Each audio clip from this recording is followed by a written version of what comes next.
আসসালামু আলাইকুম। আশা করছি সবাই ভালো আছো। আমি জুবায়ের। আজকে তোমাদের সাথে আলোচনা করব এইচএসসি আইসিটির খুবই গুরুত্বপূর্ণ একটা টপিক নিয়ে। সেটা হচ্ছে চ্যাপ্টার 3.1 এর সংখ্যা পদ্ধতি নিয়ে। সংখ্যা পদ্ধতি সম্পর্কে জানার আগে আমরা চলো সংখ্যা পদ্ধতি কাকে বলে সেটা জেনে নিই। সংখ্যা পদ্ধতি হচ্ছে সংখ্যা লেখা বা গঠন করার পদ্ধতি। এখন এই লেখা বা গঠন করার পদ্ধতিটা কি বলো তো? আসলে এটা জানার জন্য আমাদেরকে দুইটা জিনিস জানতে হবে। সেটা হচ্ছে অঙ্ক এবং সংখ্যার পার্থক্য। অঙ্ক এবং সংখ্যার পার্থক্য কি আমরা জানি? আলাদা আলাদা ভাবে 0 1 2 3 4 5 6 7 8 9 এগুলোকে যদি আমরা লিখি, এগুলোকে বলা হবে অঙ্ক। এবং অঙ্ক একের অধিক অঙ্ক একসাথে যেটা গঠন করে সেটাকে বলা হয় সংখ্যা। বুঝতে পেরেছি? ছোটবেলায় যখন আমরা সংখ্যার সাথে প্রথম ইন্ট্রোডিউসড হয়েছিলাম, আমাদেরকে বাবা মারা প্রথমে কি করেছিলেন বলতো? এই 0 থেকে 9 পর্যন্ত লেখা শিখিয়েছিলেন না? বাবা মারা বলো বা টিচাররা 0 থেকে 9 পর্যন্ত লেখা শিখিয়েছিলেন, তাই না? এরপর আমাদেরকে কি শেখানো হলো? যে একের সাথে 0 দিলে 10 হয়, তারপরে একের সাথে 1 দিলে 11 হয়। এভাবে শেখাতে শেখাতে আমাদেরকে শেখানো হলো যে একের সাথে 9 দিলে 19 হয়। এরপরে 19-এর পর আমরা কোথায় চলে গেলাম? 2020। এভাবে যেতে যেতে 9 9 দুইটি এক অঙ্কের সর্বোচ্চ সংখ্যা যখন পাশাপাশি চলে আসে, তখন সেটাকে আমরা কি বলতাম? 2 অঙ্কের বৃহত্তম সংখ্যা।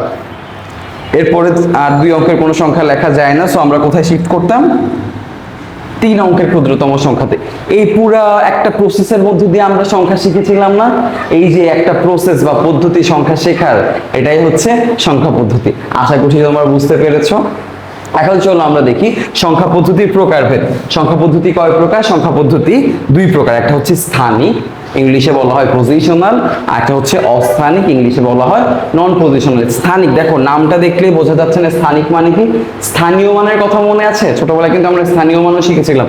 মনে করো একটা সংখ্যা 120 হ্যাঁ, এখানে এই যে প্রথম যে সংখ্যাটা পেছনের দিক থেকে, এটাকে বলা হতো বলা হয় একক স্থানীয় অঙ্ক। এরপরে যেটা আছে এটাকে বলা হয় দশক স্থানীয় অঙ্ক, এবং এরপরে যেটা আছে সেটাকে বলা হয় শতক স্থানীয় অঙ্ক। এভাবে একক, দশক, শতক, হাজার, অযুত আমরা পড়েছি নিশ্চয়ই। এখন যে সকল সংখ্যা পদ্ধতিতে স্থানীয় মান নির্ণয় করা যায় সেগুলোকে বলা হয় কি? স্থানিক সংখ্যা পদ্ধতি। স্থানিক সংখ্যা পদ্ধতির এক্সাম্পল আমরা কি বলতে পারি? আমরা যে প্রচলিত সংখ্যা পদ্ধতি ব্যবহার করি সেটাকে আমরা ডেসিমাল বলে থাকি। প্রচলিত যে সংখ্যা পদ্ধতি সেটাকে আমরা স্থানিক সংখ্যা পদ্ধতির অন্তর্ভুক্ত বা এক্সাম্পল হিসেবে বলতে পারি। এরপরে অস্থানিকে আসে একটু। স্থানিক নিয়ে আমরা একটু পরে আবার ডিটেইলসে আলোচনা করব স্থানিকের প্রকারভেদ সম্পর্কে। অস্থানিক সংখ্যা পদ্ধতি কি? অস্থানিক সংখ্যা পদ্ধতি হচ্ছে যে সংখ্যা পদ্ধতিতে স্থানীয় মান নির্ণয় করা সম্ভব না। খেয়াল করো স্যার, প্রাচীন রোমান সংখ্যা, আমরা ছোটবেলায় রোমান সংখ্যা শিখেছিলাম কি? আমি শিখেছিলাম, তোমরা শিখেছো কিনা জানি না। রোমান সংখ্যায় এই যে এই আই, এটাকে বলা হয় 1, ভি একে বলা হয় 5, এক্স একে বলা হয় 10। তো এইভাবে আমরা এই দুইটা এই আই পাশাপাশি লিখলে সেটা হয় 2, তিনটা আই পাশাপাশি লিখলে সেটা হয় 3, আবার 5 এর আগে একটা আই দিয়ে দিলে সেটা হয় 4, 5 এর পর একটা আই দিয়ে দিলে সেটা হয় 6। দেখো এভাবে বিভিন্ন চিহ্নের মাধ্যমে সংখ্যা পদ্ধতিটা সাজানো হয়েছে। এখানে দেখো, এখানে কি স্থানীয় মান নির্ণয় করা সম্ভব? সম্ভব না কিন্তু। দ্যাটস ওয়াই এগুলাকে বলা হয় অস্থানিক সংখ্যা পদ্ধতি। আশা করছি তোমরা বুঝতে পেরেছো। আচ্ছা, এখন আমরা কথা বলবো স্থানিক সংখ্যা পদ্ধতির প্রকারভেদ সম্পর্কে। স্থানিক সংখ্যা পদ্ধতি কয় প্রকার বলো তো স্যার? স্থানিক সংখ্যা পদ্ধতি 4 প্রকার। প্রথমে কি আসে? প্রথমে আসে হচ্ছে ডেসিমেল বা দশমিক সংখ্যা পদ্ধতি। ডেসিমেল বা দশমিক সংখ্যা পদ্ধতি কি? একেবারে আমরা ছোটবেলা থেকে এখন অবধি যে সংখ্যা পদ্ধতিটা আমাদের রেগুলার লাইফে ব্যবহার করি সেটাকে বলা হয় ডেসিমেল বা দশমিক সংখ্যা পদ্ধতি। এটাকে আমরা কি বলতে পারি? যেহেতু আমরা এটা রেগুলার ব্যবহার করি, এটাকে আমরা বলবো হচ্ছে প্রচলিত সংখ্যা পদ্ধতি। এই সংখ্যা পদ্ধতিতে অঙ্কগুলো কি কি বলতো স্যার? 0 থেকে 9 অবধি, 0 1 2 3 4 5 6 7 8 9 10, টোটাল 10টা অঙ্ক রয়েছে এখানে। আচ্ছা, বেস কি জানি আমরা? বেস হচ্ছে যে সংখ্যা পদ্ধতিতে যতগুলো সংখ্যা থাকে, অঙ্ক থাকে, সেটা হচ্ছে ওই সংখ্যা পদ্ধতির বেস। মনে করো ডেসিমাল সংখ্যা পদ্ধতিতে মোট কয়টা অঙ্ক আছে? টোটাল 10টা অঙ্ক আছে না? তাইলে ডেসিমাল সংখ্যা পদ্ধতির বেস হচ্ছে 10। আশা করছি বুঝতে পেরেছো। এরপরে যেটা আছে সেটা হচ্ছে বাইনারি। বাইনারিকে দ্বিমিতিক সংখ্যা পদ্ধতিও বলা হয়। কি বলা হয়? দ্বিমিতিক সংখ্যা পদ্ধতি। কেন দ্বিমিতিক সংখ্যা পদ্ধতি বলা হয়? কারণ বাইনারি বেস হচ্ছে 2। বাইনারিতে মাত্র দুইটা অঙ্ক থাকে, 0 এবং 1, 0 এবং 1। বাইনারিকে কম্পিউটারের ভাষাও বলা হয়। কেন কম্পিউটারের ভাষা বলা হয়? কারণ কম্পিউটার তার সকল কাজকর্ম বাইনারির মাধ্যমে সম্পাদন করে। এখন আরেকটা প্রশ্ন তোমার মাথায় আসতে পারে যে কম্পিউটার কেন শুধুমাত্র বাইনারির মাধ্যমে তার সকল কার্য সম্পাদন করে? এটার উত্তর হচ্ছে স্যার, দেখো বাইনারিতে কয়টা অঙ্ক আছে টোটাল? দুইটা। আর কম্পিউটার কাজ করে কিসের মাধ্যমে বলো তো? কম্পিউটার কাজ করে ইলেকট্রনিক সিগন্যালের মাধ্যমে, ইলেকট্রনিক সিগন্যালের মাধ্যমে। এখন একটা জিনিস খেয়াল করো, এই সংখ্যা পদ্ধতিতে মাত্র দুইটা অঙ্ক আছে, তো কয়টা সিগন্যাল জেনারেট করতে হবে কম্পিউটারের? দুইটা। দুইটা সিগন্যাল জেনারেট করা ইজি নাকি? এই যে এখানে দেখো, এখানে কয়টা অঙ্ক আছে? টোটাল 10টা অঙ্ক। কোনটা জেনারেট করা ইজি? অবশ্যই দুইটা অঙ্ক দিয়ে দুইটা সিগন্যাল জেনারেট করা ইজি। কম্পিউটারের কাছে 0 মানে হচ্ছে অফ, আর এই 1 মানে হচ্ছে অন। দ্যাটস ওয়াই এখানে মাত্র দুইটা অঙ্ক থাকায় কম্পিউটারের পক্ষে সিগন্যাল জেনারেট করা খুবই ইজি হয়। দ্যাটস ওয়াই কম্পিউটার শুধুমাত্র বাইনারিকেই তার সকল কার্যক্রমে ব্যবহার করে থাকে। এখন এই যে আবার বাইনারি বেস কত? বাইনারি বেস হচ্ছে 2। বাইনারি সংখ্যা পদ্ধতির পর অক্টালে আসি আমরা। অক্টালকে বাংলায় বলা হয় 8 ভিত্তিক সংখ্যা পদ্ধতি। কেন 8 ভিত্তিক সংখ্যা পদ্ধতি বলা হয়? কারণ অক্টালের বেস হচ্ছে 8। অক্টালে 0 থেকে 7 পর্যন্ত টোটাল 8টা অঙ্ক ব্যবহার করা হয়। 0 থেকে 7 পর্যন্ত টোটাল 8টা অঙ্ক ব্যবহার করা হয়। এরপরে আসো স্যার হেক্সাডেসিমাল। হেক্সাডেসিমালকে বলা হয় 16 ভিত্তিক সংখ্যা পদ্ধতি। হেক্সাডেসিমালকে কেন 16 ভিত্তিক সংখ্যা পদ্ধতি বলা হয়? কারণ হেক্সাডেসিমালের বেস হচ্ছে 16। এখন একটা কথা আমাদের মাথায় আসতেই পারে যে আমরা তো 9 পর্যন্ত গেলে টোটাল 10টা অঙ্ক হয়, আরো 6টা আমরা কোথায় পাবো? একটু খেয়াল করো স্যার, এখানে এই সংখ্যা পদ্ধতিতে 9 এর পরে আমরা 10 না লিখে a লিখি। এখানে অঙ্ক হিসেবে ব্যবহার করা হয়। 0 1 2 3 এগুলো যেরকম অঙ্কের মতো কাজ করে, অঙ্ক হিসেবে কাজ করে, এও সেরকম এখানে অঙ্কের মতো কাজ করে। এরপর B C D E F, এগুলো এফ পর্যন্ত আমরা টোটাল, এই যে দেখো এ থেকে এফ পর্যন্ত টোটাল কয়টা হয়? 6টা। এর আগে কয়টা ছিল? 10টা। 10টা 6টা মিলে টোটাল কয়টা অঙ্ক হয়? 16টা অঙ্ক হয়। এখানে স্যার নর্মাল সংখ্যা পদ্ধতির সাথে যদি কম্পেয়ার করো, মানে প্রচলিত সংখ্যা পদ্ধতির সাথে যদি কম্পেয়ার করো তুমি, এখানে এ এর মান হচ্ছে 10, বি এর মান হচ্ছে 11, সি এর মান হচ্ছে 12, ডি এর মান 13, ই এর মান 14 এবং এফ এর মান 15। আশা করছি বুঝতে পেরেছো। এবার চলো আমরা একটু ডিটেইল আলোচনা করি সংখ্যা পদ্ধতিগুলো নিয়ে। এখানে খেয়াল করো স্যার, প্রচলিত সংখ্যা পদ্ধতি নিয়ে আলোচনা করার কিছু নেই। ডেসিমেল সংখ্যা পদ্ধতি, যেটা সম্পর্কে আমরা ছোটবেলা থেকে সবকিছুই জানি। এই সংখ্যা পদ্ধতির একটু দেখো। ডেসিমেলে 0 আর 1 লিখলাম, মনে করো 0 আর 1 লিখলাম, এখানে কি সংখ্যা পদ্ধতিটা থেমে যাবে? আগাতে হবে না সংখ্যা পদ্ধতিটা? কিভাবে আগাবো বলো তো স্যার? দেখো এখানে যেরকম আমরা 1 থেকে 9 অবধি লেখার পরে কি করি? 9 হচ্ছে এক অঙ্কের হাইয়েস্ট, তাই না? এক অঙ্কের হাইয়েস্ট লেখার পর আমরা কোথায় শিফট করি? 2 অঙ্কে শিফট করি না? কিভাবে শিফট করি? 1 0 এর মাধ্যমে। সবচেয়ে ছোট যে সংখ্যাটা, 0 সামনে লিখলে তো কোনো ভ্যালু থাকবে না, তো 0 এর পরে সবচেয়ে ছোট সংখ্যা কত? 1। 1 এর সাথে আমরা 0 আনি, তাইলে এখানে আমরা সেম কাজ করব। এখানে এক অঙ্কের হাইয়েস্ট কত স্যার? 1 না? এক অঙ্কের হাইয়েস্টের পর আমরা কোথায় শিফট করব? 2 অঙ্কে শিফট করব, তাইলে 1 0, 1 0 এর পরে 1 1 1 1 1 1। দেখো 1 1 যখন আবার চলে আসে তখন কিন্তু আবার 2 অঙ্কের হাইয়েস্ট চলে আসে। দুইটা এক অঙ্কের হাইয়েস্ট পাশাপাশি চলে আসে, মানে ওটা হচ্ছে 2 অঙ্কের হাইয়েস্ট সংখ্যা। তখন আমরা কোথায় শিফট করব স্যার? তখন আমরা 3 অঙ্কে শিফট করব। এরপরে 1 0 1 1 1 0 1 1 1 1 0 0 0। 3 অঙ্ক শেষ, 3 অঙ্কের হাইয়েস্ট আসার পর আমরা 4 অঙ্কে শিফট করেছি। প্রচলিত সংখ্যা পদ্ধতির সাথে যদি স্যার কম্পেয়ার করো, দেখো 0 আর 1 এর পরে সংখ্যাটার মান কত হওয়া উচিত? অবশ্যই 2। এর মান কত? 3 4 5 6 7 8, তাই নয় কি? এখন একটা জিনিস খেয়াল করো স্যার, এইখানে আমরা বড় যে 4টা 5টা বা 7টা 8টা সংখ্যা আমরা মনে রাখতে পারবো বাইনারির, হয়তো সেটাও মনে রাখা সম্ভব না। তাহলে আমরা এই মানগুলা বের করব কিভাবে? আমরা এই মানগুলা বের করার খুবই সহজ একটা পদ্ধতি জানি, চলো শিখি। বাইনারি বেস কত? 2। কতগুলো 2? পাশাপাশি লেখো, 2 2 2। এগুলোর উপর পাওয়ার দাও, উল্টা পাশ থেকে 0 1 2। 2 এর উপর পাওয়ার 0 দিলে তার মান কত হয়? যে কোনো কিছুর উপর পাওয়ার আমরা যদি 0 দিই তার মান হয় কত স্যার? 1।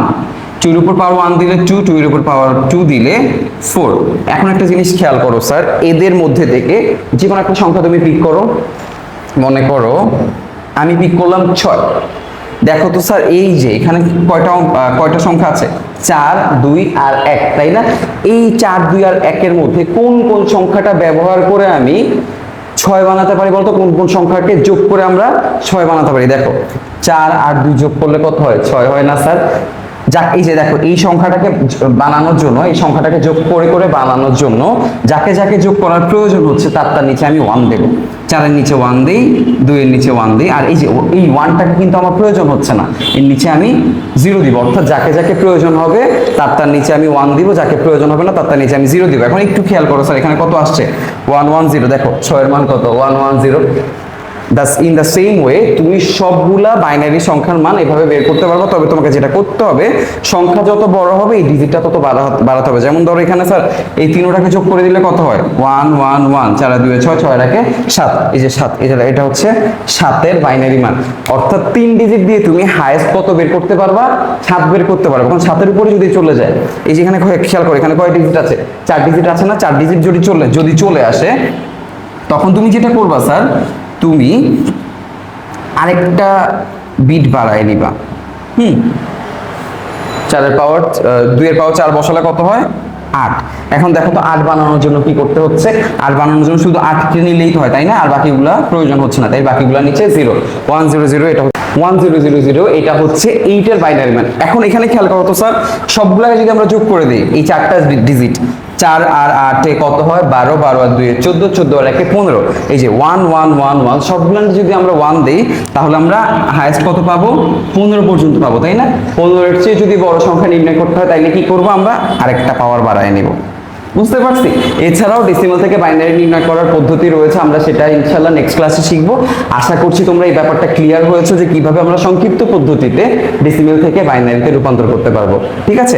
এখন আরেকটা জিনিস তোমাকে মাথায় রাখতে হবে স্যার, দেখো এই যে 1 1 1 0, প্রত্যেকটা আলাদা আলাদা অঙ্ক, একটা সংখ্যার মধ্যে প্রত্যেকটা আলাদা আলাদা অঙ্ক দেখতে পাচ্ছ না?